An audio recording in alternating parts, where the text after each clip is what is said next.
आज का हमारा टॉपिक है आरसीएम। और आरसीएम टॉपिक जीएसटी में इतना इम्पॉर्टेंट है, किसी भी कंपनी में काम करो आरसीएम के ऊपर काम होना है तो होना है। ट्रेडिंग कंपनी हो वहाँ पर भी कुछ कुछ चीज़ पर आरसीएम आपका लागू होता है, और जो सेवा हम जो लेते हैं उसके ऊपर भी आरसीएम लागू होता है। तो आज हमें पूरा डिटेल में समझना है कि आरसीएम क्या है, क्यों है, किसके लिए है, और टैली में इसे किस तरीके से इम्प्लीमेंट करना है। ठीक है, तो यहाँ पे स्क्रीन के सामने आरसीएम, आरसीएम का फुल फॉर्म होता है रिवर्स चार्ज मैकेनिज्म। तो ये लागू किस पे होता है? पहली बात तो जो अनरजिस्टर्ड है, क्या उसके लिए है? तो नहीं। अरे बाबा, जिसके पास जीएसटी नंबर है ही नहीं तो समझ जाओ कि वो जीएसटी की दुनिया में नहीं है, वो जीएसटी से बाहर है। तो ये लागू किस पर है? तो याद रखना, जो कि रिसिपिएंट है यानी कि परचेजर, किस पे लागू है ये? पहली बात परचेजर, और परचेजर के माने वो रजिस्टर्ड होना चाहिए। क्या होना चाहिए? रजिस्टर्ड होना चाहिए। और उसमें क्या है? रेगुलर है और कंपोजिशन है। बहुत लोगों को ये भी कन्फ्यूज़न होता है कि सर कंपोजिशन में तो ना ही इनपुट टैक्स का क्रेडिट मिलता है और ना ही टैक्स को हम रिकवर कर सकते हैं। तो दिमाग में लोगों को ये चलता है कि कंपोजिशन के ऊपर आरसीएम लागू नहीं होता, जबकि ऐसा नहीं है। रेगुलर और अगर आरसीएम लागू है तो कंपोजिशन के ऊपर भी आरसीएम लागू होगा। ठीक है, अब देखो इसका कॉन्सेप्ट क्या बोलता है, ये बात तो समझ में आ गया। अच्छा सर, रिसिपिएंट मानी के परचेजर, जो परचेजर होगा उसी को सरकार कहती है कि भैया सेलर के बिहाफ में आपको जीएसटी का पेमेंट करना है अंडर आरसीएम, और फिर उसका आईटीसी भी क्लेम कर लो। इसी को क्या कहते हैं? Reverse charge mechanism. सर समझ में नहीं आया, एग्जाम्पल दे देते हैं, है ना? एग्जाम्पल से समझ जाओ। अब कोई सेलर है मिस्टर ए, ठीक है? मिस्टर ए क्या है? एक सेलर है। गवर्नमेंट के नियमानुसार उसने मुझे कोई सेवा दिया या हमने माल ही खरीद लिया। मान के चलो कि 10,000 रुपये का हमने उससे कोई सर्विस ले लिया या माल खरीद लिया, जैसा कि हमने कहा। इसने उस पर जीएसटी नहीं लगाया, बिल तो आया लेकिन उस पर जीएसटी नहीं था। अब मान लेते हैं कि इसके ऊपर 18% जीएसटी लगता। अब ये बताओ, 10,000 का हमने सेवा ले लिया और हमने उसके बदले उसको मेवा भी खिला दिया 10,000 रुपये का, तो सरकार भी तो मुंह खोल के बैठी है कि भैया मेरा कहाँ गया 18%। रिसिपेंट तो बोलेगा आप ही तो कहा था, और हमने डिक्लेयर भी कर दिया था कि भैया हम जीएसटी नहीं लेंगे। तो सरकार बोलेगा ठीक है तुम तो इससे बरी हो, लेकिन जो तुमसे माल खरीद रहा है ना, यानी वो हमें बोल रहा कि तुम उस सेलर के बिहाफ में 18% का जीएसटी का पेमेंट करो, क्योंकि सरकार को यहाँ पे किसी तरह का लॉस नहीं होना चाहिए। तो सरकार ने क्या बोला कि इसने बिल तो बना दिया 10,000 का, 18% इसने लिया नहीं, तो इसका माने सरकार को यहाँ पे लॉस हो रहा है। तो सरकार ने बोला किसको? खरीदार को, कि सुनो जी तुम रजिस्टर्ड हो? हाँ सर हम तो रजिस्टर्ड हैं, चलो 18% तुम भरो। तो बताओ सरकार को उसका शेयर गया कि नहीं गया? तुम कहोगे हाँ जी सर चला गया। तो बात समझ में आया? तो पहले पे करो, पे कर दिया, फिर उसके बाद कहता है कि आप इसका आईटीसी भी क्लेम कर लो, यानी कि पहले पे किया फिर वो सरकार ने उसे रिवर्स कर दिया। इसी कॉन्सेप्ट को क्या बोला? Reverse charge mechanism. कि सर हमको कैसे पता चलेगा कि इस सेवा, इस माल के ऊपर आरसीएम लागू है? तो हम सभी को टेंशन लेने का काम नहीं है। वो इसलिए कि गवर्नमेंट ने ऑलरेडी इसका लिस्ट जारी कर दिया है। सरकार ने बता दिया है ये सेवा लोगे, ये माल खरीदोगे, इससे खरीदोगे तो जो परचेजर होगा उसी को इसके बिहाफ में, यानी कि सेलर के बिहाफ में जीएसटी का पेमेंट करना होगा अंडर आरसीएम। ठीक है, तो पहले वो लिस्ट देख लो। क्या करो? पहले वो लिस्ट देख लो। अब आते हम लोग लिस्ट पे। ये जो लिस्ट है ये गुड्स का लिस्ट है। किसका है? अब अगर हम कैशियू नट्स यानी छिलका बिना छिलका वाला जो नट्स वगैरह हम लेते हैं, किससे लेते हैं भाई? यहाँ पर गवर्नमेंट ने यह डिक्लेयर कर दिया बेचने वाला कौन होगा? कोई किसान होगा। खरीदने वाला कौन होगा? हम में से कोई भी रजिस्टर्ड पर्सन। तो यहाँ पे इसे कहा जा रहा है कि भैया ये जो किसान है ना, वो तो आपसे जीएसटी नहीं लेगा, चाहे वो रजिस्टर्ड हो या फिर अनरजिस्टर्ड हो। आरसीएम में एक चीज़ ध्यान रखना, सामने वाला रजिस्टर्ड भी हो सकता है और अनरजिस्टर्ड भी हो सकता है, ये मैटर नहीं करता। दूसरा क्या है? बीड़ी रैपर, जिसे हम लोग कहते हैं तेंदू लीव्स। ठीक है, बेचने वाला कौन है भाई? किसान है। तो किसान को एक तरह का सुख सुविधा दिया गया है कि दूर तुम छोड़ो नहीं यार, तुम जीएसटी का काम क्या करोगे, तुम बस किसानीगिरी करो। क्या करो? किसानीगिरी करो। जो खरीदार है ना, हम उससे जीएसटी ले लेंगे। बात समझ में आया? हाँ चलो, एनी रजिस्टर्ड पर्सन, कोई भी हो सकता है। नेक्स्ट यहाँ पे देखो, टोबैको लीव्स, खैनी का पत्ता, कौन बेच रहा है? किसान। खरीदार कौन है? Any registered person. आगे और सिल्क यार्न है, बेचने वाला यहाँ पर दिया हुआ है, यानी कि कोई भी मैन्युफैक्चरर। खरीदने वाला कोई भी है। अब आ जाओ सप्लाई ऑफ लॉटरी। अब यहाँ पे जो सेलर को जो आइडेंटिफाई किया वो कौन है? स्टेट गवर्नमेंट या फिर यूनियन टेरिटरी या फिर कोई भी लोकल अथॉरिटी जिसको सरकार ने परमिशन दे दिया है कि तुम लॉटरी का खेल खिलाओ। ठीक है, अब यहाँ पे कौन हो सकता है? लॉटरी का डिस्ट्रीब्यूटर्स या फिर सेलिंग एजेंट। इसमें आम आदमी शामिल नहीं है, यानी कि ये भरेगा जीएसटी इसके बिहाफ में। बात समझ में आया? और जल्दी से आगे बढ़ो। अब देखो यूज्ड व्हीकल। ठीक है, अब बेचने वाला कौन है? देखो सप्लायर कौन है? Central government, state government, union territory और लोकल अथॉरिटी। और ख़रीदार कोई भी हो सकता है।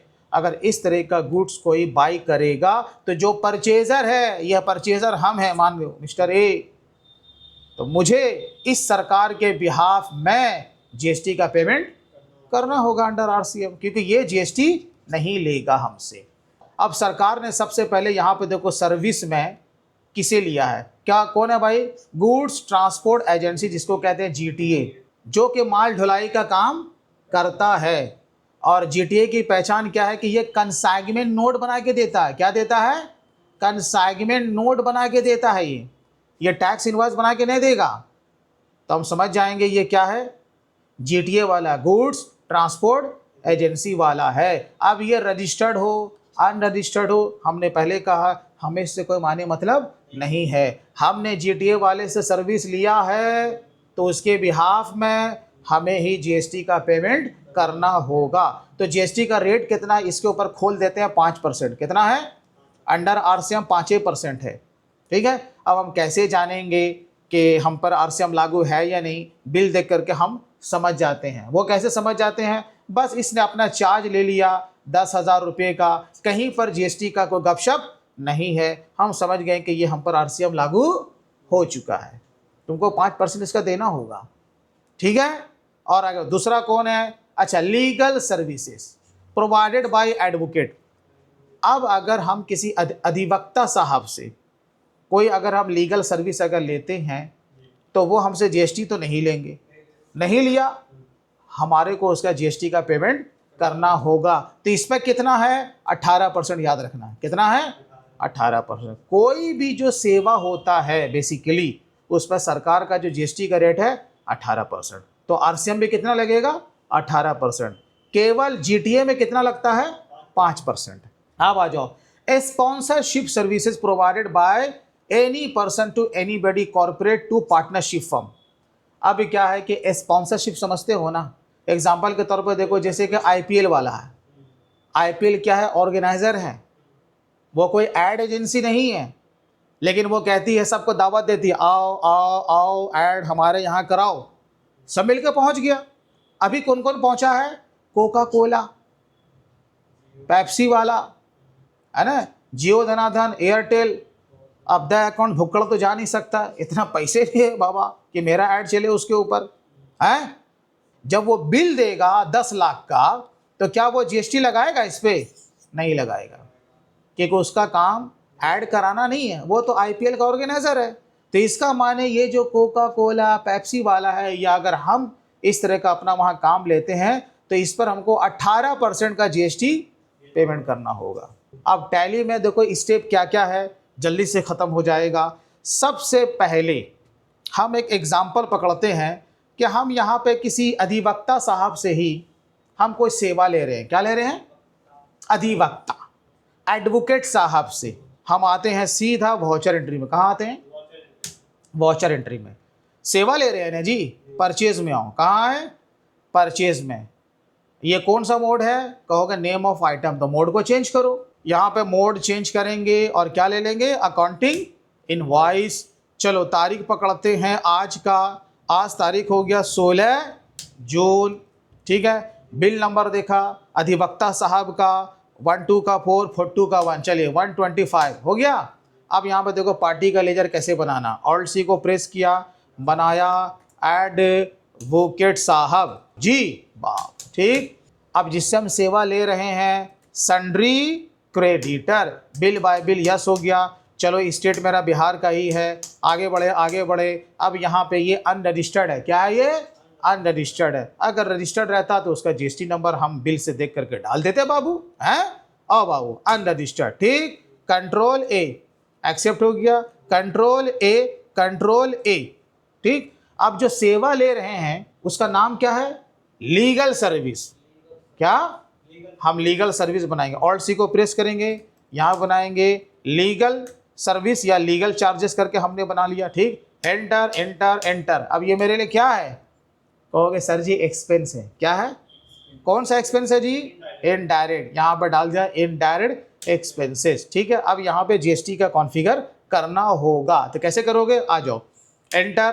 पहले वाले में यहाँ क्या रहेगा? Not applicable. सेकंड वाले में एप्लीकेबल, जैसे जीएसटी को हम लोग करते हैं, ठीक है। आगे बढ़ो, स्पेसिफाई डिटेल्स हियर, ठीक है। अब यहाँ पे देखो मेरे पास है ये अपग्रेड वर्जन का टैली 7.1 है। उसमें ये फीचर्स है कि टैली ये तुमको हेल्प करता है कि जो भी तुम्हारा HSN कोड या सर्विस अकाउंटिंग कोड है वो यहाँ पर से सिलेक्ट कर सकते हो। अब जैसे कि मेरा लीगल सर्विस है तो हम यहाँ पे लीगल को टैप किया, legal and accounting services, legal advisory, देख रहे हो ना। तो इसमें से जो भी तुम्हारा यहाँ पे फॉल करेगा वो सेलेक्ट कर लोगे। ये हेल्प कर रहा है टैली का अपग्रेड वर्जन। नहीं तो मैनुअल डालना पड़ता, गूगल से देख के, या उसके बिल पे छपा रहता अगर वो रजिस्टर्ड होता। बात समझ रहे हो ना। तो ये अपग्रेड वर्जन का टैली का कमाल। आ जाओ, देखो अपने से यहाँ पर आ गया legal advisory and representation service, है ना, कंसर्निंग क्रिमिनल लॉ। ऐसे हम ले लिया, but I am not criminal बाबा। आओ बाबू, एंटर प्रेस किया, स्पेसिफाई डिटेल्स हियर। यहाँ पे लेंगे टैक्सेबल, यहाँ पे लेंगे 18%, 18% है। अब आगे बढ़ो, यहाँ पे एक तुमको ऑप्शन दिखेगा बाबू, applicable for reverse charge. Sir हम घर में करेंगे, अगर हमको नहीं दिखेगा तो क्या करेंगे सर? तो टॉर्च मारो, टॉर्च मारो। और टैली में टॉर्च का क्या मतलब है? F12, F12। यहीं पर बाबू F12 को प्रेस करोगे बाबू, यहीं पर देखो तुमको दिख जाएगा। कहाँ रे भाई साहब? है यहाँ पे, देखो है एलिजिबल रिवर्स चार्ज कैलकुलेशन। इसको आकर के क्या करोगे? यस कर दोगे। अगर तुम जब टैली का प्रैक्टिकल घर पे करोगे तो मिल गया। घूंघट में रहेगा तो कहाँ मिलेगा? टॉर्च मारना ना पड़ेगा बाबू। चलो इसको यस कर देना। क्या कर देना? यस। यहाँ पे क्या बता देंगे? सेवा। बस इतना सा काम करो बस। कितने का लिया जी सेवा? 10,000, 1 लाख रुपया बाबू। क्रिमिनल हो तुम बाबू, क्रिमिनल लियो। एक आए दाएँ सैकड़ा हजार 10,000 लाख। अब इंटर को प्रेस किया। अब क्या इसमें जीएसटी लगाएंगे? तो नहीं। अरे बिल में जीएसटी है ही नहीं तो हम क्या लगाएंगे? और अगर जीएसटी लग गया तब तो वो आरसीएम नहीं होगा। जिस बिल में जीएसटी का जिक्र हो गया वो आरसीएम नहीं हुआ, वो क्या होगा? FCM, forwarding charge mechanism. बात समझ में आ रही है? हाँ जी सर आ रही है। नहीं भी आएगा तो क्या टेंशन है? हैं? दिमाग कल फिर मेरा खराब कर दीजिए। नहीं सर समझ में आया, बेशरम बन जाइए। नहीं समझा, फिर से बोलिए सर पैसा कहे का दिया? हैं? हाँ पैसा कहे के लिए दिया? क्या जी गलत बोल रहे बाबू? दिमाग ऑफलाइन में क्या होता है? यही सब तो होता ही है। नहीं समझ में आया, छोड़वा, बार बार परेशान कर रहा। बोले क्या हुआ? दूर पैसा कहे को दिया? हाँ एक ही बार में समझ जाएंगे। पैसा भी तो दिया है। समझ में जाएंगे, बार बार परेशान करेंगे, पैसा पूरा वसूल करके जाएंगे। ऐसा थोड़े बोलना हाँ समझ गए, नहीं समझा फिर से बोलिए। जब तक मुंह से फेन नहीं गिरेगा मेरा पैसा वसूल नहीं होगा। अरे मास्टरवा लोग का क्या मतलब, एक बार बोलेगा समझ जाएंगे, मुंह से फेन गिरवा देंगे पैसा वसूल तब मेरा होगा। आओ बाबू, तो इसका माने यहाँ पे जीएसटी नहीं लगेगा। अब इसे एक्सेप्ट करने से पहले देखो टैली तुमको कुछ सिखा रहा। क्या सिखा रहा? आरसीएम के बारे में ये बताएगा। आ जाओ रिलेटेड रिपोर्ट्स में। कहाँ आ जाओ? रिलेटेड रिपोर्ट्स में। देखो यहाँ आ जाओ जीएसटी एनालिसिस में। देखो क्या बता रहा है यहाँ टैली, ये बता रहा है 1,00,000 के ऊपर 18,000 रुपये का उसने जीएसटी निकाल दिया। और देखो यहाँ ब्लू ब्लू अक्षर में यहाँ पे उसने लिख भी दिया है amount of tax subject to reverse charge. बता दिया ना, यानी कि हमने जो टैली में कॉन्फ़िगरेशन किया है अभी हम लोग सही जा रहे हैं। बता दिया ना, 18,000 रुपये देना होगा बाबू। चलो इसके लो पीछे आ जाओ। अब इसको क्या करोगे? एक्सेप्ट करोगे। ये बिल नंबर एक्सेप्ट हो गया, हो गया। अब देखो अभी तक क्या तुमने जीएसटी का पेमेंट किया? अभी सिर्फ परचेज का एंट्री लिया, आज तुम्हारे ऊपर 18,000 की टैक्स की लायबिलिटी बन गई है। अब देखो टैली का ये कमाल है, ये टैली का कमाल है कि एक एंट्री लेने से इसका रिटर्न पे इफेक्ट पड़ जाता है। तो कहाँ पड़ा होगा? GSTR 3B में। कहाँ पड़ा है? GSTR 3B में। कैसे पड़ा? आ जाओ। रूल क्या बोलता है? टैक्स का पहले पेमेंट करो, फिर उसका ITC क्लेम कर लो। इसका माने लायबिलिटी भी इंक्रीज करता है और ITC भी इंक्रीज करता है, यानी दोनों बढ़ता है। लायबिलिटी बढ़ा तो पेमेंट करो और बाद में उसका ITC ले लो। यही है ना रिवर्स चार्ज मैकेनिज्म का कॉन्सेप्ट। यही सेम इम्पैक्ट तुम्हारे रिटर्न पर भी पड़ा होगा। और वेरीफाई करते हैं display statutory reports, GST reports और GSTR 3B alt plus F2। क्या डालोगे जी? जून। देखो अल्ट प्लस F1। देखो बाबू 1,00,000 का यहाँ पर देखो आया ऊपर में inward supply applicable for reverse charge आया। हाँ सर, लायबिलिटी में तो टैली दिखा दी सर, दिखाई यहाँ पे 9 दिन 18,000। ये हुआ टैक्स का लायबिलिटी। ऊपर का पार्ट लायबिलिटी का होता और नीचे का पार्ट यहाँ देखो 9 दिन 18 है। Inward supply applicable for reverse charge other than 1 and 2। और ये क्या है? Eligible for input tax credit का कॉलम है। इसका माने एक एंट्री में टैली ने मेरा सारा काम कर दिया। यही इम्पैक्ट जीएसटी के पोर्टल पर भी 3B में पड़ेगा। जो भी रिटर्न फाइल करेगा वो ऐसे ही दिखाएगा जैसे टैली दिखा रहा। लेकिन तो क्या आरसीएम का काम खत्म हो गया? नहीं। पेमेंट क्यों अभी तक नहीं किया? तो 18,000 देना होगा। अब देखो टैली ये कहता है कि इसका पहले बुकिंग करना होगा। क्या करना होगा? बुकिंग करना होगा, उसको ट्रैक रखना होगा। तो टैली कह रहा है कि रिवर्स चार्ज मैकेनिज्म का ट्रैक रखने के लिए हम अलग से हम एक आपके लिए टैब बना दिया। आ जाओ स्टैट्यूटरी रिपोर्ट्स, GST रिपोर्ट्स, कहाँ चले जाना है? अदर रिपोर्ट्स में। कहाँ जाना है? अदर रिपोर्ट्स में आना। ठीक, आ जाओ बाबू अदर रिपोर्ट्स में आए। देखो है क्या लिखा हुआ? Reverse charge supplies. जितना भी आरसीएम वाला तुमने एंट्री करके रखा, अभी मैंने एक वकील का एंट्री मारा, तुम 100 आरसीएम वाला काम करके बैठे हुए हो। लेकिन पता है ना रिटर्न फाइल करने से पहले तुमको लायबिलिटी का पेमेंट कर देना है। बच नहीं सकते क्योंकि वो बुक में आ गया है तो पेमेंट हर हाल में करना होगा। उसी को करना होगा। तो पहले बुकिंग करना हो। पहले देखो ट्रैक तो रखो कौन कौन है, सब यहाँ दिखेगा। आ जाओ देखो एक दिख रहा है, अभी 8-10 रहता, इंटर प्रेस करते सब उसके अंदर दिख जाता। अभी क्या दिखा रहा? Purchase from unregistered dealer. इसी में गए देखो यहाँ पे। अब यहाँ पे क्या बोल रहा है? Balance to be book. Booking करना होगा। यहाँ देखो, यहाँ देखो, ऊपर देखो क्या बोल रहा है? Balance to be book. ये 18,000 का बुकिंग करना होगा। तो कैसे लोगे? देखो किसी के अंदर चले जाओ, यही देखो राइट साइड में दिखेगा स्टैट एडजस्टमेंट है, Alt+J क्लिक करो इसके ऊपर, या Alt+J आ गए। ऑलरेडी हम लोग जर्नल वाउचर में है। कहाँ है? हमेशा जब भी आरसीएम का समायोजन करोगे ऐसे ही करोगे जैसे हम बता रहे हैं, दाएं बाएं नहीं करना।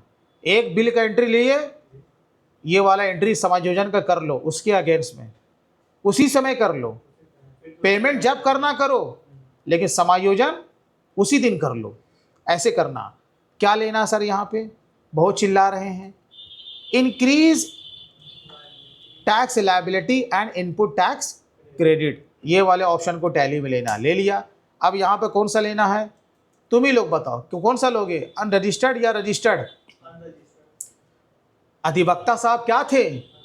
अनरजिस्टर्ड, तो ले लो बाबू अनरजिस्टर्ड, बस इतना सा काम हो गया। अच्छा सर अब क्या करना है? तारीख को चेंज कर लो। तो हमने बोला जिस तारीख को परचेज का एंट्री लिए उसी तारीख को ये काम कर लो, भुगतान जब मन है तब करो। सर कब तक भुगतान करेंगे? तो रिटर्न फाइल करने से पहले, 3B का रिटर्न फाइल करने से पहले भुगतान कर दो, सबसे अच्छा तरीका यही है। चलो ठीक है बाबू, अब आओ SGST और CGST लोकल है ना, तो हम यहाँ पे लेंगे SGST। ठीक, रेट कितना था? 18 का आधा हो जाएगा 9%। टैक्सेबल वैल्यू कितना था? 1 लाख रुपया, इकाई दाई सिकड़ा हजार 10,000 लाख। अमाउंट कितना आएगा? कहोगे 9,000 रुपया, यही ना आएगा जी। ठीक, अगेन क्या करेंगे? डेबिट क्या करेंगे? CGST, वही सेम रहेगा, कुछ ना करना, सीधा यहाँ फिगर बैठा दो 9,000 रुपया। अब फिर करना है क्रेडिट, वही सेम चीज़ को। डेबिट का माने ही होता है कि ITC का बढ़ जाना, क्या ये वो ITC का बढ़ना। अब इसी सेम को क्या करेंगे? क्रेडिट करेंगे, तो लायबिलिटी का बढ़ जाएगा, समझे ना। तो ये एडजस्टमेंट एंट्री हर बार लेना होगा, हर बिल के अगेंस्ट में लेना होगा। ठीक, तो यहाँ फिर क्या हमने SGST वही सेम फिगर बैठा देंगे 9,000 रुपया। यहाँ पे लेंगे बाबू CGST वही सेम 9,000 रुपया बस। लेकिन यहाँ पर ये प्रोवाइड GST डिटेल्स दिखाना होगा, इसको मिस नहीं करना। आ जाओ अंदर आए। कौन साहब थे? एडवोकेट साहब हैं यहाँ पर, एडवोकेट साहब। हाँ जी सर हैं, ले लो इसी। एंटर प्रेस करो, एंटर, धीरे धीरे। यहाँ पे क्या लेना है? गुड्स। हाँ, अरे लड़का तो समझदार है यार। क्या लेना है? सर्विस लेना, ले लो सर्विस, बस इतना काम हुआ। बाकी जो भी नरेशन है डाल दोगे, एडजस्टेड, एंटर। अब देखो यहाँ पे देखो 0-0 हुआ, बुकिंग में 0-0 हुआ, हमने समायोजन कर लिया। बैक होके पीछे आओ, देखो यहाँ 0-0 हुआ। अब बुकिंग में कुछ बता रहा है? नहीं सर कुछ नहीं बता रहा। इसका माने हमने इसका समायोजन कर लिया, लेकिन अभी तक पेमेंट नहीं किए हो बाबू। पेमेंट किए हो?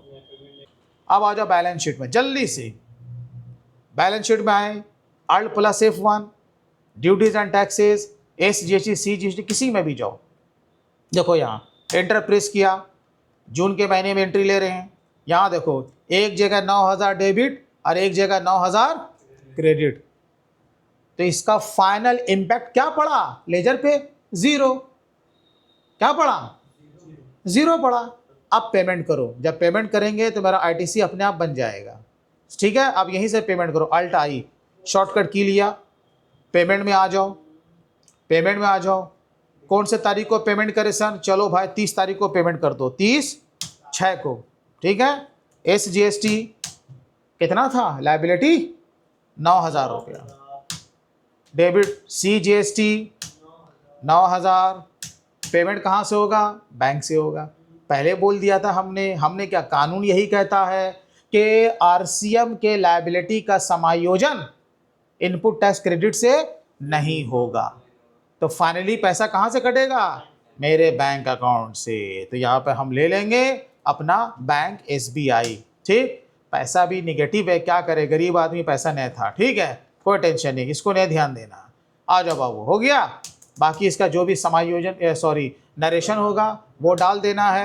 अब देखो फाइनली जब लेजर में हम आते हैं तो मेरा यहाँ देखो अगेन डेबिट हुआ 9,000 से, तो लेजर में इम्पैक्ट से ही पड़ गया। मेरा ITC बना कि नहीं बना? बिल्कुल बन गया। डेबिट का माने ही होता है ITC का बढ़ जाना। तो देखो यहाँ 9,000 रुपया अगेन डेबिट हो गया, हमने पेमेंट भी कर दिया, समायोजन भी कर दिया। तो इसी तरीके से क्या करना है, जितना भी रिवर्स चार्ज मैकेनिज्म के ऊपर परचेज बिल का एंट्री चढ़ाओगे अकॉर्डिंग टू रूल, टैली में इसी तरीके से इम्प्लीमेंट करना है। तो बात समझ में आई?